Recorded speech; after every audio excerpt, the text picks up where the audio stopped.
Olá pessoal, tudo bem com vocês? Aqui é Fernando Portelada e bem-vindos a mais um Heavy Meta. Senhores, dessa vez a gente tá no Heavy Meta 14, acredito, e eu não tô com o meu grande amigo Felipe Teixeira. Em breve vocês vão ouvir um papo que eu tive com o Ricardo Matana do canal Stomp e o Ari do Mana Delver. A gente falou sobre o Nacional Pauper 2019, que rolou semana passada, e a gente comentou sobre lista, a gente comentou sobre meta, a gente comentou até sobre o evento. É um papo muito bacana, recomendo bastante que vocês escutem. Os contatos da galera tá na descrição. Eu acho muito difícil você nesse momento não saber quem são o Ricardo Matana e o Ari, mas todos os contatos dessa galera tá na descrição. Tem Facebook, tem Instagram, canal do YouTube, tá tudo lá. É só sacar a descrição do podcast. Se você precisar falar com a gente, heavymetapauper@gmail.com. E tem o meu Twitter, que é o @ifportelada. É isso aí, galera, não vou me estender muito, vamos falar de Nacional Pauper 2019.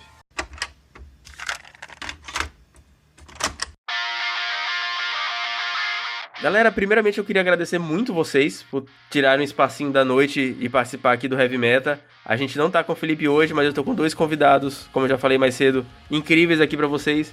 Certeza que a gente vai ter muito conteúdo bom. Obrigado, Matana, e obrigado, Ari. Eu que agradeço, Fernando, valeu ali pelo convite. É sempre uma honra poder aqui contribuir com a produção de conteúdo aqui de grandes amigos. E estamos aí para falar bastante de Pauper hoje. Isso aí, eu também queria agradecer aí ao Fernando pelo convite, né? Vamos falar bastante aí de Pauper. Tô bem animado para falar sobre o Nacional, um evento aí que eu curto bastante. Já é o terceiro ano que eu participo e tô bem animado aí para falar sobre ele. O que eu pensei, pra você aí que tá ouvindo de casa, no ônibus, a gente vai fazer um pouquinho uma introdução. A gente vai falar sobre como foi a preparação dos meninos pro campeonato, escolha dos decks e as partidas. Depois a gente vai falar do meta em si, como é que foi o top 8 do Nacional Pauper desse ano. E depois a gente vai falar um pouquinho mais sobre os pontos positivos e negativos do campeonato, como é que foi a percepção da galera, beleza? Então, fala aí, galera, como é que foi a preparação? Vocês jogaram, Matana jogou de UB Delver, que a galera tá chamando de UB Next Level Drops, e o Affinity, e o Ari jogou de Affinity. O Affinity é um deck que já é clássico aí, tá fazendo bastante resultado também novamente, assim, não dá pra vacilar contra o Affinity. Fala aí pra gente, por que vocês escolheram jogar com esses decks, e como é que foi a preparação de vocês, como é que vocês fizeram os treinos, desenvolveram as listas, teve alguma tech diferente?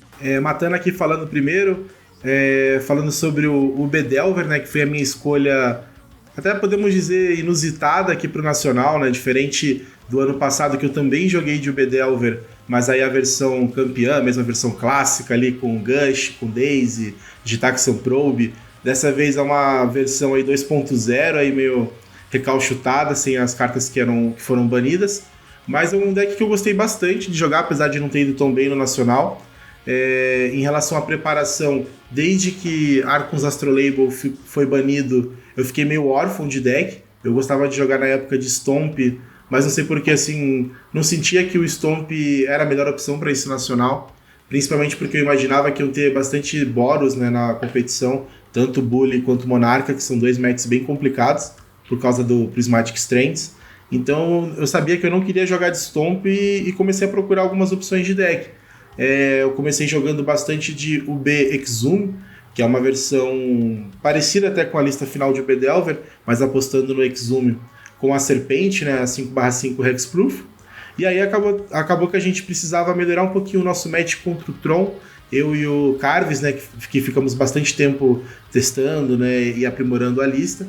E a gente resolveu trocar então essa interação da Serpente com Exhume para colocar os 4 Delvers, que é uma carta fundamental contra Tron, e aumentar também a quantidade de counters e de remoções no baralho. Então a gente foi lapidando essas últimas semanas, aí jogando bastante no Magic Online, principalmente o Carves, né? Então jogou bastante liga com deck, eu também consegui jogar algumas ligas. A gente chegou a jogar também aqui na nossa cidade, em Barueri, São Paulo, IRL, algumas partidas, rolou bastante discussão naqueles áudios infinitos de WhatsApp, né, trocando bastante ideias sobre o deck, aquelas eurecas, né, de acordar de madrugada querendo mudar a lista inteira. Isso acontece bastante, assim, principalmente perto do Nacional, mas acabou que a gente conseguiu chegar numa lista bem interessante, que apesar de não ter conseguido um resultado bom no Nacional, ela tem conseguido conquistar, né, bons resultados no Magic Online. O Carves mesmo já fez uns 2 ou 3 5-0 com ela, eu mesmo já fiz alguns 4-1s, então é uma lista que a gente confia bastante. Sobre escolhas inusitadas, né, em relação à lista, assim, escolhas diferentes, teve uma escolha que a gente fez que foi bem no finalzinho da parte de treinos, que foi entrar com o Thorn of the Black Rose no deck, que é o Monarca Preto. Então a gente precisava de uma carta mais contra mid-ranges, que a gente estava tendo um pouco de dificuldade contra Mono Black, BW Pestilência, Boros, então a gente queria uma carta mais aí contra esses mid-ranges, e testamos Deep Analysis, testamos mais um Tragic Lesson, mas acabamos apostando no Thorn, e funcionou muito bem, não só contra mid-ranges, também contra o Tron, principalmente. Eu no torneio, só para avisar, acabei ficando 1-2 e dropei. Tava um dia bem quente, tava bem complicado, tava bem cheio a loja, né, o campeonato. Eu acabei preferindo dropar e ficar com a família. Mas o Carves mesmo, ele acabou indo um pouco melhor. Eu sei que ele abriu 5-2 com a lista. E acho que na última rodada ele concedeu para um amigo nosso que tinha mais chances aí de fazer um top 16. Sei que me alonguei bastante, Fernando, mas é um pouquinho aí de como que foi essa preparação para o Nacional. Então, eu confesso que a minha preparação, não me preparei tanto assim como o Matana para esse campeonato, né? Na verdade, a escolha do Affinity já foi algo meio natural. O ano passado eu já joguei de Affinity e naquela ocasião eu já tinha feito um estudo assim de side-in, side-out. Me aprofundei bastante assim, teoricamente no deck, né? Só que eu não tive um bom resultado no ano passado. Aí esse ano a gente teve bastante mudança, né, nos metas. A gente teve bastante mudança no formato aí com Modern Horizons, com a junção também, né, do formato com IRL. E acabou que eu fiquei esperando essas mudanças acontecerem e não tinha um deck assim que eu tava investindo. Daí na época do Nevado, né, eu tava investindo no Boggles Nevado. Não tava jogando de Affinity naquela época. E tava pensando realmente em jogar o Nacional com o Boggles Nevado. Era um deck que eu tava curtindo. Mas daí, como baniram o Astrolábio, eu acabei ficando sem deck de novo. E optei pelo Affinity pela questão de que era o deck que eu tinha mais experiência, assim, né? Pra não dizer que eu não me preparei, eu comecei a jogar algumas ligas, né? Pra sentir como é que o deck tava. Umas ligas no mall. Acho que eu joguei umas 10 ligas nas 2 últimas semanas antes do evento. Eu não sou acostumado a jogar liga, né? Comecei agora e até tô gostando bastante. Tive alguns bons resultados, não cheguei a fazer 5-0, mas fiz acho que 3-4-1, bastante 3-2. E senti que o deck tava legal no meta, sabe? Eu sabia que ia ter bastante Tron, e o deck tem uma partida boa contra Tron, então isso foi um dos motivadores também para eu continuar investindo nele. Fiz algumas mudanças, tive bastante dificuldade assim contra Stomp e contra o R. A minha win rate contra esses decks estava bem baixa. Aí acabei fazendo umas mudanças no deck, eu tava jogando com menos Carapace Forge, adicionei mais. Coloquei Fogo e Gelo no side para ajudar a melhorar a match contra essas duas partidas. E arrisquei o deck, eu achei que tava uma opção boa, né, para esse meta do Nacional Pauper, apesar de não ter nenhum deck, né, no top 8, nenhum Affinity no top 8. Eu vi que tinha bastante gente jogando de Affinity lá e vi que algumas pessoas fizeram resultados parecidos com o meu, né. Eu acabei fazendo 5-2-1, né. Foram 5 vitórias, né, 2 derrotas e um empate. Eu acho que, se não me engano, teve gente que fez 6-2 com o deck, não tenho certeza. Mas, assim, questão de uma vitória a mais, né, uma derrota a menos, para tentar conquistar um top 8 ali. Então, acho que o Affinity era, assim, uma boa escolha para esse nacional. Acabei optando por ele. Esse ponto que você falou aí, que aproveitou para usar um deck que você já conhecia, eu acho que é super válido, porque o Pauper, pelo menos a minha visão, eu enxergo ele como um formato que os decks Tier 1 e Tier 2, eles têm uma proximidade talvez um pouco maior do que em outros. Então às vezes você consegue pegar um deck que não tá tanto no meta, tipo os 4R que estão no top 8, TVMBC. Então você consegue pegar um deck que às vezes não é tão visado e pilotar ele bem, um deck que você conhece bem, conhece as matches, e consegue ter um resultado muito bom com o deck. Então, excelente. Até eu tenho uma dica pra galera que às vezes fica só de olho no MTG Goldfish, tentar aprender a pilotar um pouco melhor o deck que a pessoa já conhece, que ela já gosta, ao invés de tentar trocar pra fazer só um metacall aí no field local deles também, né? Sobre essa questão, cara, eu percebi assim que como tem muita variedade de decks, né, no Nacional, por exemplo, em comparação com o Challenge do MOL, né? A gente se baseia muito no Challenge do MOL para analisar o meta. Você não vê alguns decks que estavam nesse Nacional, né? Foram 38 decks diferentes no Nacional. Então você não vê essa variedade de decks num Challenge, por exemplo. A gente não vê uma quantidade grande de Mono Black, a gente não vê decks como o R-Flicker mesmo, né? Dificilmente aparece no Challenge. E tantos outros decks aí que a gente viu que tem lá no Metagame Breakdown, né? Tem até o Fishelbrand Combo, o Aristocratas. Então, assim, esse tipo de meta do Nacional, ele fortalece ainda mais essa ideia de você jogar com um deck que você tem experiência, né? Porque você vai acabar pegando decks que não estão no Tier 1 ou Tier 2 do MTG Goldfish, né? Então você vai ter chance de pegar um deck fora do meta que você pode se dar bem contra ele, né? E Matana, assim, falando do UB, você acha que agora, assim, depois que o Nacional passou, você acha que valeu a pena tirar a versão do Exume e tirar a Cobra? Porque é uma jogada, assim, que segundo turno é absurdo. Tem um bicho Hexproof na mesa daquele corpo. Sim, acho que no geral valeu sim a pena. Eu gostava sim bastante do combo da Cobra com o Exume, só que o Exume realmente ele acaba sendo muito um problema, por incrível que pareça. Né? Ele funciona muito bem, lógico, não só com a Cobra, mas também com o Gurmag, mas tem muita partida que você não precisa do Exume, ou o oponente já tem alguma criatura boa no cemitério dele, e aí você precisa cavar uma Bojuka Bog para poder limpar o grave dele, e aí sim você conseguir voltar a sua serpente sem, de repente, sei lá, colocar um Seeker do outro lado, um Atog. Então acabou sendo melhor essa opção com o Delver.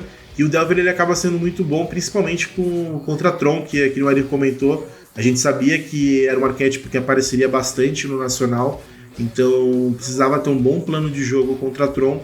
E mesmo não conseguindo um bom resultado, acho que o deck, no geral, ele acaba sendo bem interessante. Engraçado, né? Quando a gente vê o Metagame Breakdown, só tem 2 UB Delvers no Nacional, que era eu e o Carmes, né?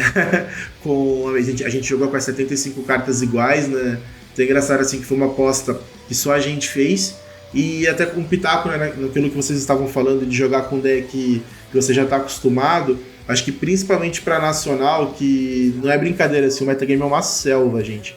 Por mais que tenha Tron, né, tenha Affinity, enfim, os decks assim que são bem jogados, Boros, mas teve, por exemplo, gente enfrentando Infect, Familiar, tudo que é deck também com algumas techs diferentes, BG Aristocratas. Então assim você tem que estar preparado para tudo. E às vezes você pega um deck lá do MTG Goldfish, já copia um plano de sideboard de alguém que você viu também, e aí quando aparece alguma coisa assim mais estranha pela frente, você fica meio perdido. Então eu recomendo também você jogar com algo que já está acostumado. Eu não escondo que eu sou um jogador de Tron, mas eu também já comentei aqui no Heavy Meta que se eu fosse jogar o Nacional, quando eu for jogar o Nacional, provavelmente não vai ser de Tron, porque 8 rodadas, mínimo de 8 rodadas, jogando 50 minutos, mais 5 turnos, é complicado demais, cara. Admiro todo mundo que conseguiu jogando de Tron, mesmo sendo o deck que mais conhece nesse meta selva aí do Nacional. Então, em relação a isso, até tenho uma experiência no próprio Nacional mesmo, né? No Nacional de 2017 eu joguei de Scred e, se não me engano, eu empatei 2 ou 3 partidas, né? E sem contar que eu fiquei todas as partidas, várias partidas, né, até os 5 turnos e tal. E já desde o ano passado, quando eu comecei a jogar de Affinity, dá tempo de ir no banheiro, de fazer um lanche, de comer. Então isso também é uma das coisas que eu acho que vale sim colocar na ponta do lápis, né, na hora de escolher o deck.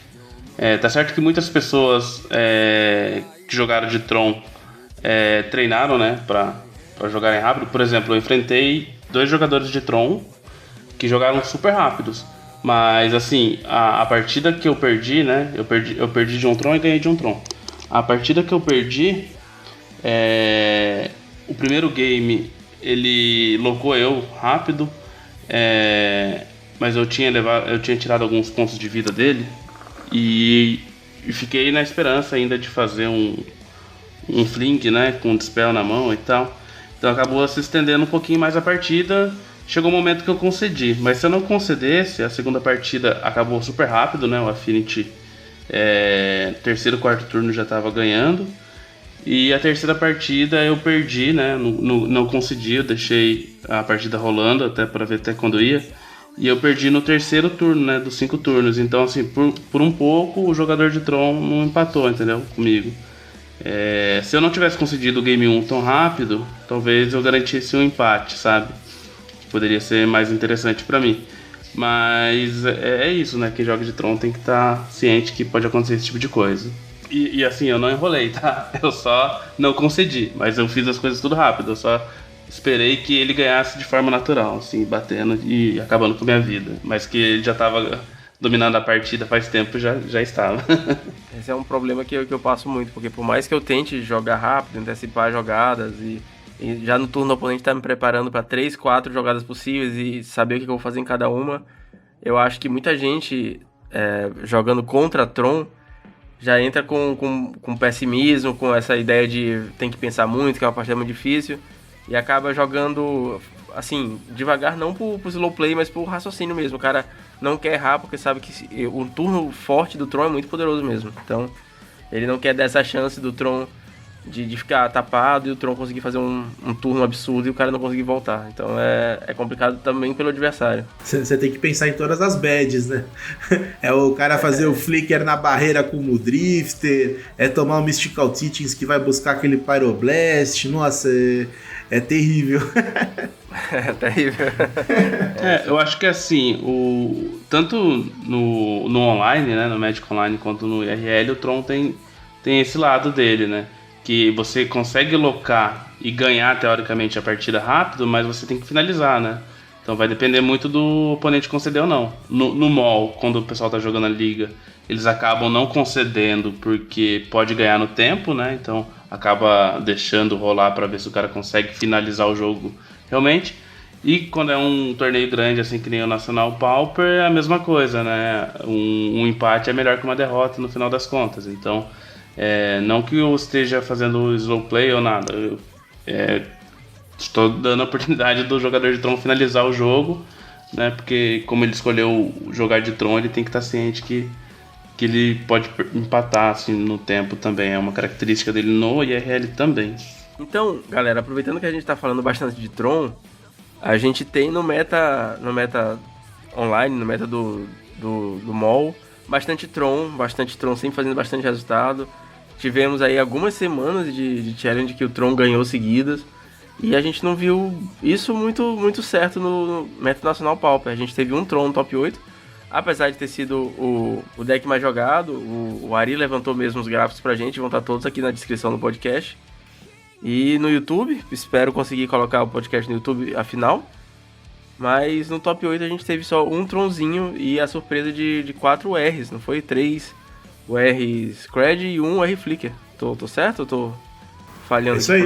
Foi isso mesmo. Isso mesmo. E o que vocês acharam desse meta, desse top 8 principalmente, que a gente teve uma dominância de decks UR? 2 deles Delvers, um deles o R Scred, mas sem Delver, e um R Flicker. Eu acho que não dá pra dizer que foi esperado, né? Por mais que o R-Scred ele seja um deck que circula talvez atualmente entre o Tier 2 do formato, pensando no ambiente do Magic Online, não dá pra dizer que a gente esperava encontrar ali 3 a 4 Rs, cada um com sua variação ali de Flicker, Scred, Delver, enfim, mas pra mim foi uma surpresa, né? Eu imaginava o R-Scred como um deck talvez entre os 5 mais jogados, junto ali com Tron, Boros, Affinity Burn. Foi um pouco o meu pensamento inicial que eu tinha sobre o formato. Tanto que, por exemplo, eu usei 4 Hydroblast no side, porque realmente eu queria ter a certeza que eu ia conseguir me dar bem contra a Burn e Affinity, né, para poder lidar com a Tog mais o Fling. mas para mim foi uma surpresa. O Mono Black também, que foi um deck que teve uma representatividade bem grande, né, no torneio. Foi o segundo deck mais jogado, com 19 cópias. Para mim também foi uma outra surpresa. A gente sabe, né, que brasileiro ama Mono Black, mas o próprio Nacional do ano passado ele não foi um deck tão representativo, pelo que eu me recordo. Eu até acho que cheguei a escrever sobre isso, que o Mono Black já não tinha mais o mesmo sucesso de antes, mas parece que o pessoal voltou a apostar também no Mono Black. Então, para mim, teve sim um pouquinho de surpresa quando a gente fala de Mono Black e o R-Scred. De resto, né, acho que Burn, Stomp, o próprio Tron, né, que fez top 8, são decks mais esperados, assim. Para mim, pelo menos, eram decks que eu imaginava enfrentar. Talvez também seja um pouco sentida a ausência tanto de Boros Monarca quanto do Boros Bully no top 8, que eram decks que eu realmente apostei bastante nesse Nacional e não teve nenhuma cópia no top 8. O que você achou, Ari?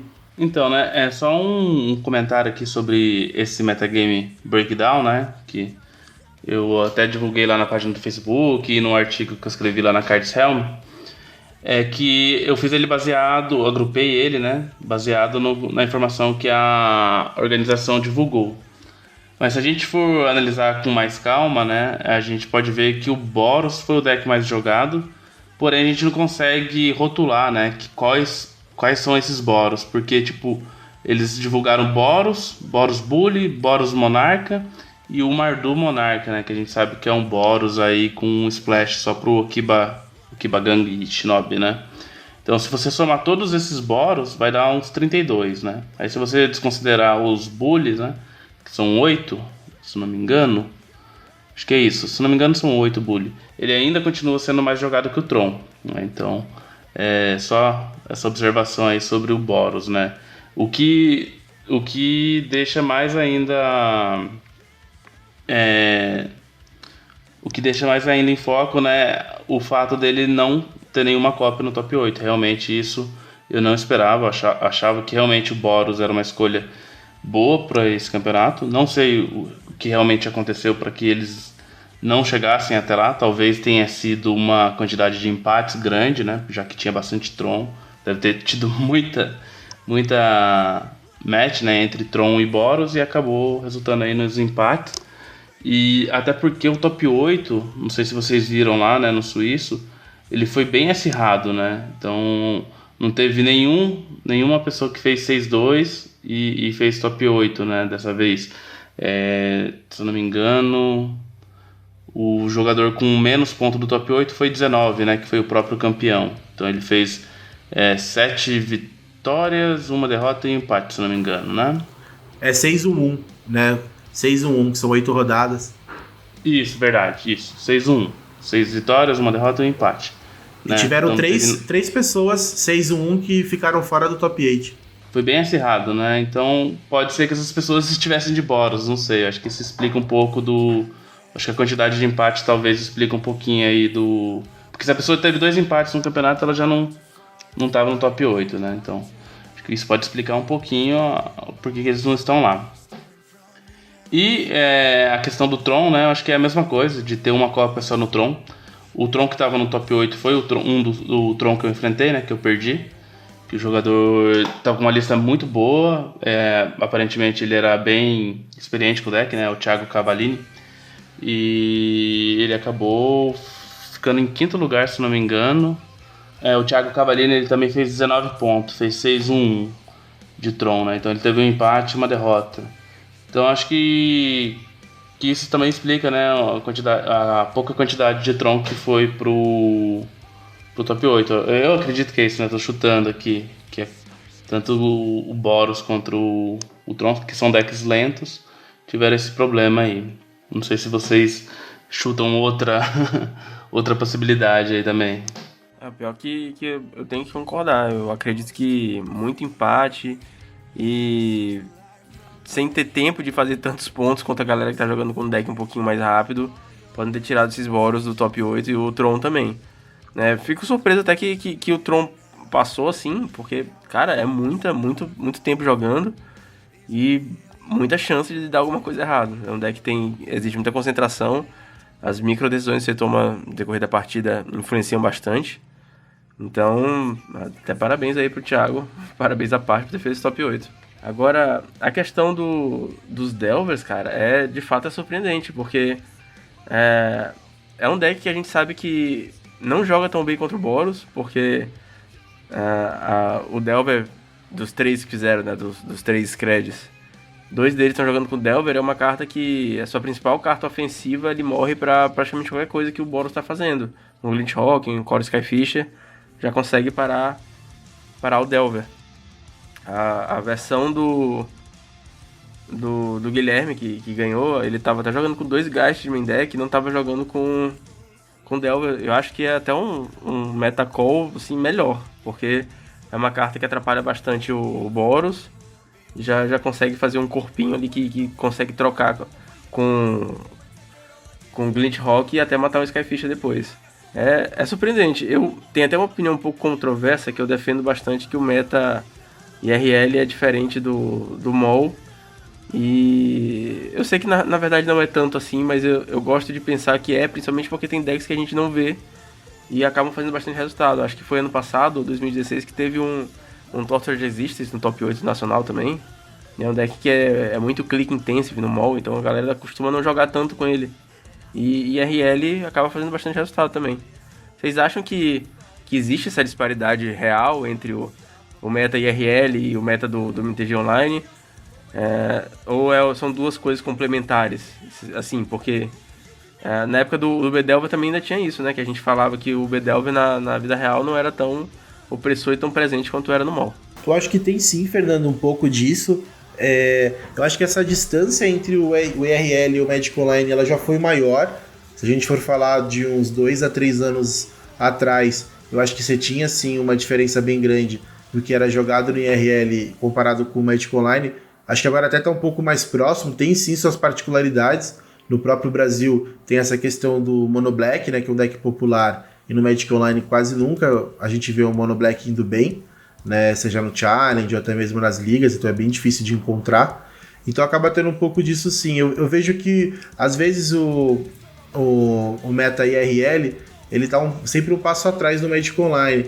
Tem algumas situações que eu vejo assim, por exemplo, o R-Scred, né, a gente dando uma olhada nas listas que foram bem agora no Nacional. Se a gente comparar com algumas listas de R-Scred que tem começado a aparecer no Magic Online, você já vê listas que utilizam aquela Fairy Duelist, que é uma fada, uma azul e uma incolor 1/2 Flash Flying, que quando entra em jogo ela dá -2/-0 para uma criatura até o final do turno, né, uma criatura do oponente. São listas que elas estão um pouco mais focadas no combo de Mystic Sanctuary com Deprive e Tragic Lesson. E essa é uma evolução que você ainda vê um pouco tímida nessas listas de UR-Scred do Nacional. Não que isso seja um problema, tá? Eu acho que são só características diferentes, né? E no Brasil também sempre teve uma questão também que o metagame no Brasil costuma ser um pouco mais agro do que no Magic Online. No Magic Online você vê bastante o BA, Alchemy, aqueles URs só de mágica, né? Tipo decks que o Raptor gosta de jogar, né? Que não faz nada, né? Que ele ganha não perdendo. Então é mais comum você encontrar esse tipo de deck no Magic Online. E no Brasil é um pouco pelo contrário, né? Você encontra lá bastante Mono White heróico, Infects, Livers, decks com uma pegada um pouquinho mais agro, assim. Mas acho que é interessante quando a gente for se preparar até para o ano nacional do ano que vem, é importante entender essas diferenças entre os dois metagames, principalmente se você estiver utilizando o Magic Online como local de treino, né, jogando as ligas. O que você acha, Ari? Bom, acho que não tem nem muito o que adicionar, né? Eu concordo plenamente com o que você falou. Falando do R-Scred, né, que acabou sendo campeão, acho que é importante também ressaltar que ele não enfrentou nenhum Boros, né? No artigo que eu escrevi lá, eu acabei colocando, né, quais partidas ele enfrentou. Então ele enfrentou um Tron, teve um WO, né, que é o oponente não apareceu, um BW Pestilência, um Auras Infect, Stomp, Tribe e Burn. Acho que com exceção do Infect, né, os outros decks são decks que estão no mall também, né? De vez em quando aparece um Infect lá já. E depois aqui no top 8 ele acabou enfrentando um Burn, outro Scred e o Flicker. Eu acho que essa partida do Flicker na final não aconteceu. Eu não tenho essa confirmação, mas eu vi o Alexandre Weber comentando lá no vídeo dele, né, que não teve essa final aqui. Eu não sei, talvez o José Gustavo, que era o cara que estava de Flicker, tivesse que ter ido embora, porque estava bem tarde, né. A gente pode até comentar sobre isso depois, aí, os atrasos que rolou lá no evento. Mas eu acho que é válido ressaltar que ele não enfrentou nenhum Boros, né? E a derrota que ele teve foi contra a Tron. Tá, então isso acho que é interessante. Mas de resto eu concordo bastante com o que o Matana disse. Eu acho que o IRL ele acaba tendo um atraso, né? As coisas que acontecem no Magic Online, as coisas que acontecem no Challenge, acaba tendo um delay para chegar no IRL, mas acaba chegando. A gente viu isso acontecendo na época do G-Sky, a gente vai ver isso acontecendo agora com o Scred, utilizando essa interação, abusando mais dessa interação aí. Você pode ver que eu até aposto que daqui a algumas semanas já vai ter gente reclamando da força dessa land, né? Mystic Sanctuary, talvez até pedindo ban. Mas assim, o Tron ainda continua forte, né? Então não sei se esse fato que aconteceu aqui, né, de ter 4R no topo do Nacional Pauper, não sei se isso vai chegar a acontecer no meta do MOL, porque no MOL a gente ainda tem grandes jogadores aí jogando Challenge de Tron, né? Então talvez o Tron continue dominante. Não sei, temos que ver aí como é que vai, como é que as coisas vão evoluir, né? Até porque a gente ainda acabou de sair desse ban, né, do Astrolab, então é natural que as coisas ainda estejam evoluindo. Eu vou dar a dica que aqui no Maranhão esse delay é um pouquinho maior, porque qualquer comprinha de carta já demora umas 2 semanas para chegar, então tem coisa que a gente tenta comprar para atualizar as listas físicas e quando chega já não tá mais jogando. É ruim, cara. Aqui na loja, né, que eu jogo, na verdade não tá rolando muito campeonato ultimamente, mas o R-Scred ele estava esquecido. E durante o treinamento que eu estava fazendo lá com a Affinity nas ligas do MOL, eu estava tendo uma dificuldade enorme, né, contra o Scred. E eu já tinha percebido que essa interação aí é muito forte. O fato do Scred também, pelo menos no MOL, né, não estar utilizando o Delver, parece que deixou ele melhor na partida contra o Affinity, por incrível que pareça. O fato dele fazer turno 1 uma fada e passar turno 2 aberto para anular qualquer coisa que você faça ali do Affinity, né? Acaba ficando mais forte ainda do que, por exemplo, ele fazer um turno 1 no Delver e tomar um Galvanic ou algo do tipo. Mas eu até tinha comentado com o pessoal que eu tava tendo muita dificuldade com o Scred, porque quando ele faz um Deprive com Mystic Sanctuary ou faz um Scred que tira um 4/4 seu do Affinity, depois faz o Mystic Sanctuary, tira mais um 4/4 e consegue anular com Deprive ou qualquer outra ameaça, né? Já é o suficiente para tirar o gás do Affinity. Então até coloquei um Fire Ice ali, que é uma tech que o Carves sugeriu, com as ideias malucas dele lá, e acabou melhorando a match para mim no MOL, né? Fiz mais outras mudanças. Mas é um deck que tem tudo aí pra surgir novamente, né? Eu acho que o Scred, ele deu sim uma melhorada aí e com essa land e também agora com o Tragic Lesson. Acho que as pessoas vão começar a utilizar cada vez mais essa tech aí. Cara, sinceramente, vamos torcer, porque eu acho um deck muito gostoso de jogar, de ver jogando. É até triste a gente ver cartas tão fortes quanto o Delver, quanto o Bolt não sendo utilizado assim nessa combinação que roda até no Legacy, né? Com sorte ver uma nova era de R-Scred, de Delver, talvez no meta do Pauper.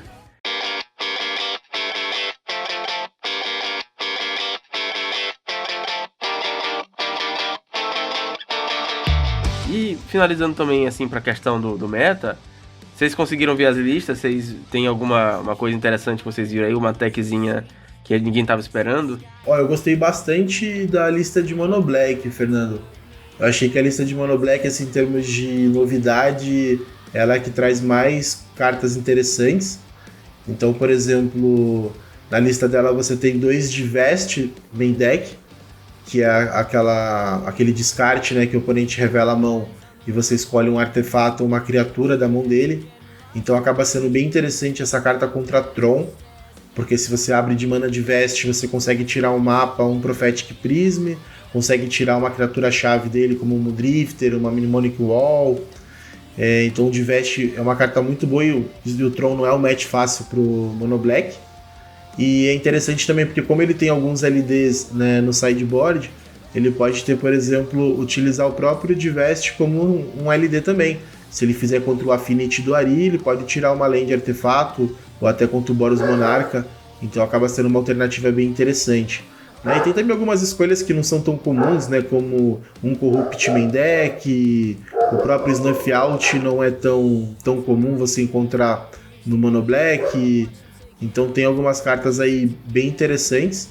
No próprio sideboard também ele coloca 3 Bunny Hound, que é uma criatura, uma mana 1/1 lifelink haste. Imagino que a ideia dele seja contra Burn, né? Não é algo que eu gosto tanto, mas deve ter funcionado, né? Que levou ele até o top 8. Mas acho que a lista de Mono Black foi a mais interessante, assim, em termos de escolha. O que vocês acharam? Então, eu posso falar um pouco da lista de Tron, né? Que apesar de parecer padrão, assim, eu notei algumas diferenças entre as listas que eu estava enfrentando no mall. São diferenças sutis, né? Mas que fizeram a diferença no jogo contra o Affinity, por exemplo, que é uma bad match pro Tron, né? Esse Tron aqui, ele estava utilizando 4 rinoceronte, né? Que é o que a maioria utiliza mesmo. E ele utilizava 2 paz momentâneas e 2 pulsação de Murasa no main deck, né? Não são todas as listas que utilizam isso, né? Geralmente ou é uma paz momentânea e um pulse, ou é 2 paz momentâneas no máximo e um pulse, né? Mas nunca 4 main deck. E no sideboard ele utilizava resistir a tempestade, que foi o que praticamente ganhou o game 3 para ele, porque ele conseguiu utilizar 2 vezes, fazendo com a muralha, né? E utilizava mais uma paz momentânea, né? Então, no total, ele acabava tendo mais bounces, né? Quase 3 paz momentâneas pós-side. Isso faz bastante diferença. E um resistir à tempestade, né? Acho que a galera tem utilizado, acho que um no main e um no side, se eu não me engano. Então, ele acabou utilizando uma cópia a mais aí de paz momentânea que fez a diferença. Sobre o R-Scred do Igor Grécia, que ficou em 3º, 4º lugar, né? Caiu nas semifinais ali. A gente estava até discutindo isso, né? Do fato dele utilizar 4 Vidente Fada e não utilizar nenhuma fadinha que dá o draw, né? Que é a Fada Marota. Então a gente estava comentando a diferença entre as duas, né? Parece que o Vidente Fada, né? Fada Vidente aqui. Tem sido uma opção interessante aí também no Scred e muita gente fica em dúvida, né, se deixa ou não de lado a fadinha que dá o draw. A mesma coisa aconteceu com Purga, né? Também tá usando Vidente Fada e não tá usando a Fada Marota. Então acho que isso é uma tendência aí que tá acontecendo e é interessante, né? Porque muito se fala se um draw é melhor que um Scry 2 ou não. Sobre essa questão do draw do Scry, eu tô em fase de testes com o Vidente Fada também. E eu acho que no vácuo o draw é melhor. Mas a combinação do Vidente de primeiro turno para tentar acertar o Ninja de segundo talvez seja mais forte. Você ter isso certinho na mão, conseguir finalizar, conseguir arrumar o seu topo para poder ter o lane certinho, para poder dar o Ninja de segundo turno. E ela funciona bem também com a questão do deck jogando de conhecimento acumulado. Alguns jogam com, alguns jogam sem, né? O Purga jogou com 4 conhecimento e o Igor jogou sem. Mas é legal você conseguir talvez puxar uma carta que você precisa, um outro conhecimento acumulado com Vidente Fada. Isso tem me agradado bastante. O Mono Black que o Matana comentou, cara, de veste de main deck, eu acho que é tipo a tech que o Mono Black precisa para tentar sobreviver ainda nesse metagame, porque contra o Boros, cara, é muito forte. Você conseguir de primeiro turno tirar uma pedra de mana dele, que talvez seja a pedra de mana que vai fazer o engine funcionar. Ele vem com uma pedra, com um prisma, e depois vai colocar um Skyfisher, vai colocar um Glint-Hawk, vai comprar mais cartas, e você diminui essa distância que ele vai abrir de você. É sensacional, sensacional mesmo. O Sabujo, cara, a gente tava... O que tem ímpeto, né, o Sabujo maldito, a gente tava comentando que é basicamente um counter pra raio. Anula o raio alvo, você ganha um ponto de vida. Que ele vai ter que matar o bicho, se ele não quiser ficar perdendo 1 de vida, você ganhando 1. E o problema mesmo, a gente ficou pensando bastante no Searing Blaze, que é um alvo sensacional pro Searing Blaze. E ter um bicho na mesa, assim, com resistência baixa. Mas, com certeza, o jogador de Mono Black, o Rodrigo, ele deve tá sabendo um pouquinho mais que a gente, que ele fez top 8 aí com essa tech. Uma coisa interessante também, no Mono Black, é que o pessoal geralmente joga com Choke Incendies, que é o Destroy Land e se não for não básica, causa 2 de dano. Ele jogou com 2 terreno ranço, que se você tiver o Limiar, ele acaba causando 1 de dano em cada criatura, excelente contra o Bully, excelente contra Elfos, excelente contra qualquer deck winzinho, e um Choke Incendio só, não sei. Acabei não falando com o Rodrigo pra saber se essa disparidade entre as cartas foi alguma coisa específica dele, ou se estava faltando uma e ele encaixou a outra, ou se ele realmente queria 2 terreno ranço e um Choke Incendio no deck dele. Só antes da gente terminar essa parte aqui do metagame, né, eu acabei falando com 2 jogadores, né, que fizeram o top 8, que foi o Guilherme Antônio, né, que foi o campeão, e ele me passou essas partidas que ele enfrentou, e eu falei também com o Giovanni Wolf, né, e ele me passou também como é que foi o suíço dele. Ele jogou de Stomp, né, e eu vou até comentar aqui com vocês, para os ouvintes, para entender um pouquinho como é que foram as partidas dele. Ele pegou um Mono Blue, um Goblins, Mono Black, um Boros Bully, um UB Hard Control, um Burn, um Scred e um Mono Black Control. Ele ganhou todas, né, até a 6ª partida, e depois como ele estava 6-0, ele acabou empatando, né, fazendo um split ali na 7ª e na 8ª rodada. Então ele não jogou contra o Scred nem contra o Mono Black Control. E no caso dele, ele enfrentou um Boros, que foi o Boros Bully, né, e acabou ganhando, o que não é uma partida fácil pro Stomp, tá? E daí ele foi pro top 8 e perdeu a primeira partida para um Scred. Não, um detalhe importante que acho que vale a pena a gente comentar, que a lista do campeão tem 61 cartas main deck.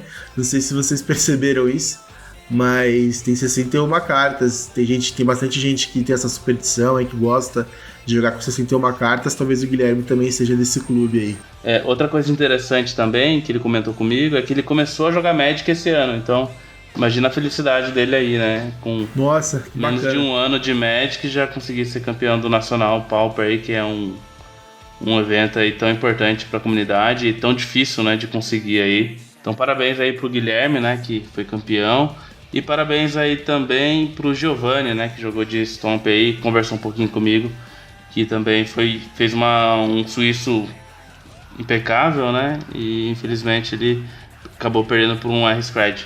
Mas a gente estava na torcida tanto pro Guilherme, tanto pro Giovanni, que estão lá no nosso grupo, né? No nosso grupo do WhatsApp lá, que a gente conversa sempre. O Next Level lá. Falando em Giovanni, ele estava jogando com 2 Tangle de side, preparando aí pra Mirror, preparando contra decks agro, uma coisa que a galera não espera muito do Stomp, porque não é tão comum a gente ver Tangle no side do Stomp, que é aquele fog que as criaturas não desviram durante um turno. Sim, até seria interessante, né, a gente conseguir conversar com ele pra saber se ele chegou a usar em alguma partida do campeonato, né, contra quem que ele usou, qual a situação ele usou. Inclusive, saber também como é que foi a partida dele contra o Boros Bully, né, que é como a gente falou, e até o Alexandre comentou ano passado que enfrentou alguns Stomps, se não me engano, até na final. E na final, não lembro se ele enfrentou na final, mas no top 8 tenho certeza que ele enfrentou o Stomp e que ele ficava até feliz em enfrentar o Stomp, que era uma good match pro Bully, né? Então fica a curiosidade aí, quem sabe a gente consiga conversar com ele depois aí e, sei lá, passar essa informação pra galera aí, de alguma forma. E acho que só pra finalizar a parte de lista, eu preciso comentar um pouquinho do Tron também. Ele tá usando uma carta que a gente não vê muito, que é o Varrer da Existência, que é uma instante custo 7 que exila permanente alvo. Ela é totalmente incolor, então você consegue castar só com o seu triozinho de Tron, sem precisar de filtro. Assim, é uma resposta bem genérica pra qualquer coisa, né? Exila um encantamento, exila um terreno, exila uma criatura. E voltando dela com uma barreira, talvez, é quase um soft lock, né? Terceiro turno, mandar uma dessas, exilar uma permanente do cara. Quarto turno, baixar uma barreira e já voltar a mágica pra mão. Não é uma escolha usual, mas eu achei muito legal. Já botei a carta aqui na minha wishlist. E em breve quero estar testando também. É uma carta que eu uso no meu Commander. Commander Mono Red. Não tem muita remoção de exílio, né? Então eu uso essa aí. Justíssimo.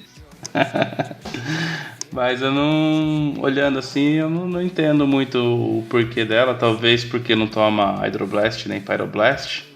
Isso, interessante. Né? Eu acho que é legal porque, assim, na dúvida entre, vou botar uma instituição de artefato contra um Affinity, uma instituição de encantamento contra um Boggles, contra um BW Pestilência, o cara botou uma barreira de resistência que acaba resolvendo um pouquinho de tudo, né? Com um pouquinho de sorte. Ele lida bem com o Stormbound. Inclusive, quando eu jogava de UB Fadas, eu usava uma incolor também, né? Que na verdade ela era com incolor com mana preta, sabe? Aquela que exila, só que eu custo 3 ou menos. É sensacional. Então, eu jogava ela no UB Alchemy pra tentar pegar o Monoblue na época. Eu gostava dela exatamente contra o Stormbound mesmo. E pelo fato também de não tomar Hydro nem Pyro, né? Isso conta bastante.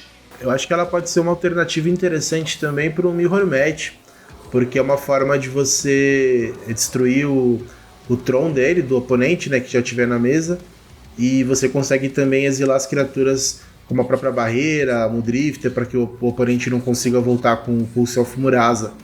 E que nem o Ari falou, era uma carta difícil de ser anulada, porque ela não toma nem Pyro, nem Hydro, não toma Prohibit, que é um counter também bem comum em listas de Tron. Então pode ser que seja uma alternativa para o Mirror Match.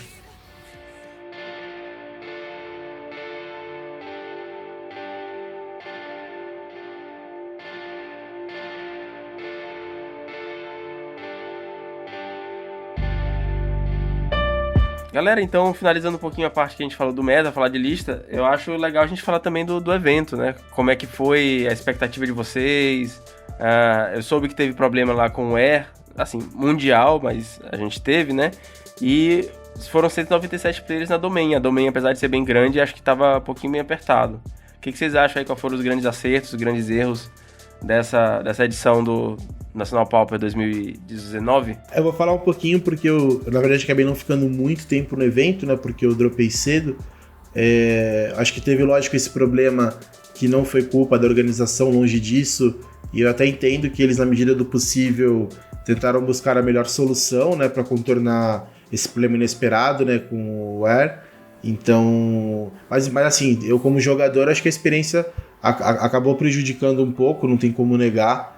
Novamente, eu entendo todo o esforço da organização, da loja, enfim, só que para mim como usuário, ali, como jogador, realmente acabou atrapalhando bastante, porque a primeira rodada foi sair era próximo de 12:30, no começo também o sistema provisório que eles estavam utilizando, as rodadas demoraram um pouquinho a mais para sair, então teve rodada que demorou ali quase 1h30, acho que depois com o tempo foi melhorando, assim, foi organizando e fluiu um pouco melhor. Mas de qualquer forma, né, o Suíço acabou ocorrendo muito tarde, né? Então ele terminou, o Suíço, se eu não me engano, foi próximo das 23 horas. Então, para quem ainda ia jogar um top 8, acaba sendo muito cansativo. Mas eu acho que a boa notícia, assim, que os organizadores, né, o Turco, ele recebeu muito bem essa parte do feedback. Pelo que eu vi nos comentários que ele mesmo postou na página do Nacional. Ano que vem, provavelmente, a gente vai para um lugar maior, né, que consiga comportar 197 jogadores. Ano passado, se eu não me engano, o Nacional teve 140 e poucos jogadores, já estava bem cheio, né? Então esse ano o ar-condicionado da loja acabou não dando muita conta, né? Ficou bem quente em alguns momentos. mas ano que vem, pelo que tudo indica, a gente vai ter transmissão ao vivo do Nacional Pauper. Isso é uma conquista muito boa para o campeonato, o mundo inteiro vai poder assistir esse evento que é bem legal, né? Acho que é o principal evento do calendário Pauper brasileiro. Então já tem bastante gringo que eu sei que está animado de poder acompanhar esse torneio, mesmo a transmissão sendo em português. E muito provável a tendência, né, no que ano que vem a quantidade de jogadores continue crescendo. Então é bem provável que o campeonato aconteça num salão maior aí, para que a gente consiga ter um evento bem bacana. Como que foi sua experiência ali com essa parte do evento como um todo? Acho que você resumiu bem, né, os problemas que a gente enfrentou. Eu participei, como eu disse anteriormente, das edições de 2017 e 2018. O ano passado realmente não teve tanto atraso como 2017 como esse ano. Mas, por outro lado, eu fiquei com uma sensação boa pelo fato do evento ter crescido, né? Como eu falei, cresceu 27%, né, de jogadores, é um crescimento muito grande. O Turco não esperava esse crescimento. Tanto é que se tivesse mais 10 jogadores lá, não ia ter como eles jogarem, não teria lugar. Então foi bem em cima assim mesmo da cota. E isso abriu o olho dele para que ele percebesse que realmente necessita dar um passo à frente, dar um passo adiante aí, porque o Nacional está atingindo um nível maior, né? Então acho que esses problemas foram bons, né, para mostrar isso. E de fato eu acredito, né, que algumas ações serão tomadas aí para a edição de 2020. Então fico bem feliz que já falaram de alguns problemas que a gente vinha comentando, como a falta de uma cobertura, né, de um evento desse tamanho e não ter uma cobertura. O próprio Turco comentou que em outros anos ele já tinha perguntado para alguns jogadores e, devido ao valor, optaram, né, por não ter stream. Na verdade, eu não me lembro de ter tido esse tipo de enquete, né? Dessa vez teve essa enquete mesmo, e a grande maioria votou para que tivesse essa stream aí. Acho que outro ponto importante que ele comentou é a possibilidade de realizar esse evento em 2 dias, né? Porque por mais que o evento não atrase, ainda assim ele é um evento com 200 jogadores que tende a crescer. Ele fica cansativo por ser 8 rodadas de suíço mais a final. Então, dividindo o evento em 2 dias, a galera pode se programar para ficar por lá, né? Não ter que fazer um bate-volta talvez. Quem garantiu o Day 2 se planejar para ficar lá e jogar uma final menos cansado, pensar um pouco mais em algumas atitudes, alguns aprendizados do Day 1, né? Então acho assim que são coisas que realmente estão fazendo que o campeonato cada vez se profissionalize mais, né? Que ele vira uma marca mesmo e que seja realmente a grande confraternização e o grande evento que os jogadores de Pauper sempre fizeram, né? E que merecem, né? Acho que uma comunidade aí que não tem tanto apoio da Wizards, um formato que, apesar das conquistas que a gente teve esse ano, a gente ainda sabe que está muito abaixo o apoio, né, que ele recebe, está muito abaixo do que os outros formatos recebem em nível de competitividade, em nível de investimento em produtos, em tudo, né? A gente sabe bem a realidade do nosso formato e ele só é o que é por causa da comunidade, do que os jogadores fazem, como esse evento do Nacional Pauper, que é um evento independente, mas que a própria comunidade e as lojas, né, que se movimentam aí para realizar esses classificatórios. Então, é isso, falei pra caramba. Tô acabando aqui o fôlego, mas é isso. Acho que, apesar dos problemas que aconteceram, imprevistos acontecem. A gente se virou lá, a organização se virou. E o que ficou mesmo foi aí a esperança para que 2020 evolua, né? Que o evento evolua e que a gente colha os frutos aí dessa adesão da própria comunidade aí, porque foi isso que realmente fez abrir o olho da organização, né? E a gente vai cobrar, né?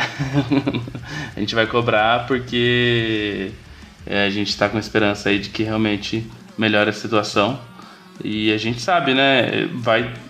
O que a gente quer é maior divulgação do evento durante o ano, para que tenha o maior número de pessoas que, no final das contas, né, com todo o investimento que vai ter que ser feito para aluguel de lugar, né, para estrutura, de 2 dias, né, para a equipe de juízes em 2 dias, para que tudo isso ainda, com o aumento de participantes, ainda dê para manter a premiação boa, né? E também a gente não vai ligar se diminuir um pouquinho a premiação, né, desde que seja revertido em mais conforto para os jogadores, em stream, para divulgar o próprio evento, para que mais pessoas acompanhem, para melhor divulgação do formato, para que tenha novos adeptos, né?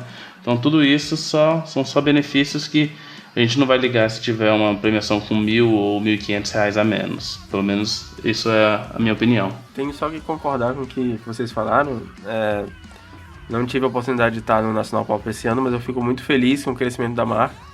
Esse Nacional Pauper deu mais pessoas que o último Paupergeddon, que é uma marca estabilizada no mundo todo em relação ao Pauper. E só resta sonhar para a gente ter aí, talvez em 2020, cada vez mais um mini GP Pauper concentrado no evento nacional. Talvez com mais patrocinadores, com artistas, com cosplayers, cara. Com 2 dias o céu é o limite. Então, espero muito conseguir ano que vem. Vou me programar, tenho 1 ano para isso. Então, ano que vem, espero estar comentando um pouquinho mais aí junto com vocês. Eu espero que o Turco esteja ouvindo esse podcast aí, que ele esteja animado aí para investir em tudo isso aí pro ano que vem aí. E no que precisar de alguma ajuda, alguma coisa aí, pode contar com a gente também, né? Para divulgação do evento, para tudo que a gente puder fazer para ajudar, né? Dar uma força. A gente só espera mesmo que o evento possa ser cada vez melhor e reconhecido, né? Senhores, então, acho que finalizando aqui nosso papo, não seria Heavy Meta se a gente não tivesse a parte do Heavy. Vamos fazer aquela indicação de metal? Bora!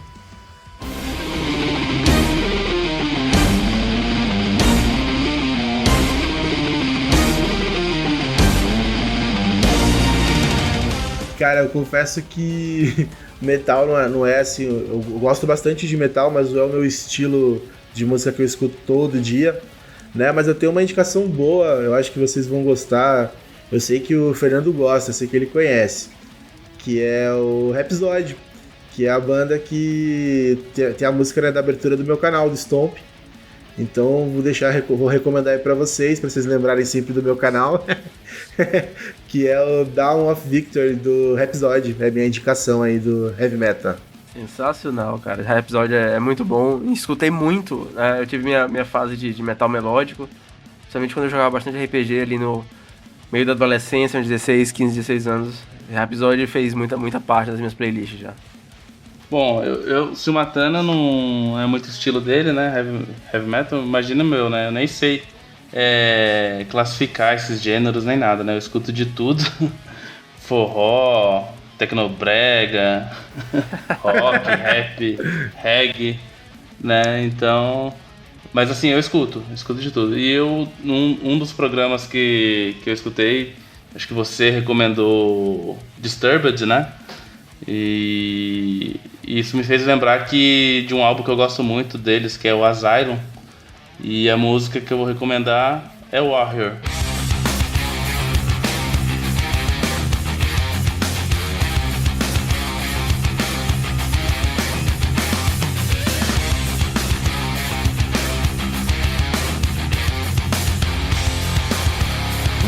Não sei se é heavy metal isso. Serve? Serve sim. Disturbed é muito bom. Quem recomendou foi o Felipe, mas a gente também tem esse gosto em particular, assim, em conjunto, que o Disturbed também fez parte da vida de todo metaleiro adolescente aí. É muito bom, cara. Show de bola, então mandei bem. Galera, eu só tenho muito a agradecer a essa galera de peso que tá aqui comigo hoje. Ao Matana, muito obrigado. Ao Ari, muito obrigado. Obrigado a você que tá ouvindo esse papo. Ao Heavy Metal, a gente faz isso porque a gente ama. São mais de 10 horas da noite, a gente tá aqui gravando um podcast pra vocês. Muito obrigado mesmo pela participação, pessoal. Eu que agradeço, Fernando. Obrigadão de verdade. Já sou fã de carteirinha aqui do podcast. Eu sei que toda segunda, terça-feira que vocês publicam, eu gosto bastante de acompanhar a visão de vocês aí sobre as listas do Challenge, as listas que costumam fazer resultados. Agradeço bastante aí pelo convite, é sempre um prazer poder estar falando de Pauper, né, falando de Magic com amigos, com pessoas que, bem ou mal, por mais que a gente não esteja no mesmo local, na mesma cidade, a gente acaba falando quase que diariamente, né, bastante sobre Pauper.